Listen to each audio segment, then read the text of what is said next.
Kita semua tahu ada 6 selat utama di dunia ini atau disebut Major Strait. Dari 6 selat utama dunia tersebut, 4 ternyata berada di Indonesia. Mengapa dikatakan Major Strait atau selat utama? Benar, selat itu adalah laut di antara dua pulau. Ada ratusan sebenarnya di dunia ini. Tapi mengapa dikatakan ada selat utama? Karena selat itu dilalui oleh kapal perniagaan. Jalur niaga tersebut memberikan julukan sebagai Major Strait. Dari 6 selat tersebut, nomor 1 ada di wilayah Indonesia, yaitu Selat Malaka. Sekali lagi, dari 6 selat penting dunia tersebut, 4 berada di Indonesia, di mana kita ketahui terusan Panama, terusan Suez itu adalah selat yang di luar Indonesia. Tetapi tahukah kita bahwa Selat Malaka adalah selat yang dilewati lebih dari 100.000 vessel atau kapal niaga besar setiap tahunnya. Dan selat ini merupakan selat terbanyak dilintasi kapal, sehingga dikatakan sebagai selat nomor 1 di dunia. Kita perhatikan negara di utara Indonesia, ada Jepang, Hong Kong, Taiwan, Korea Selatan,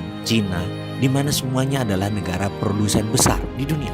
20% vessel mereka ke Amerika Utara, 80% kapal niaga mereka menuju arah Asia Timur, Asia Tenggara, Afrika, dan Eropa.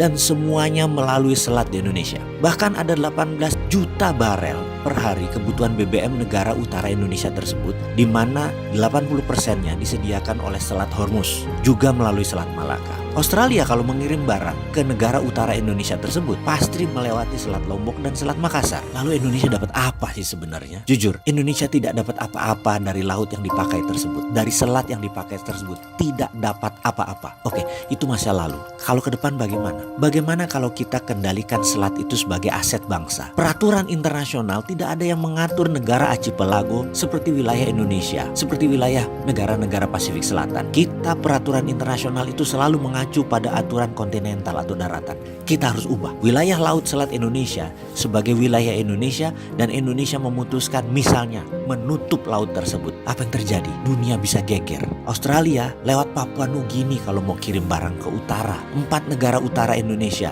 Cina, Jepang, Korea, Taiwan, muter lewat Papua Nugini. Tidak usah pakai Selat Malaka. Gak bisa masuk lewat Natuna. Atau kalau mau ya melipir lewat sisi Thailand dan melipir lewat sisi Malaysia di Selat Malakanya. Pokoknya kalau mau melewati wilayah Indonesia, bayar asuransi senilai 1% dari nilai barang. Kita tahu barang yang lewat tersebut ada lebih dari 2 triliun dolar atau 2.000 billion. Jadi kalau itu kita asuransikan atau kita pajakin versi kita dengan nama asuransi, kita mendapatkan lebih dari 250 triliun per tahun. Dan ini untuk devisa negara. Akankah negara adik kuasa seperti Cina dan Amerika marah besar? Pasti. Beranikah kita melawan dan mempertahankan hak kita? Harus berani. Itu namanya revolusi.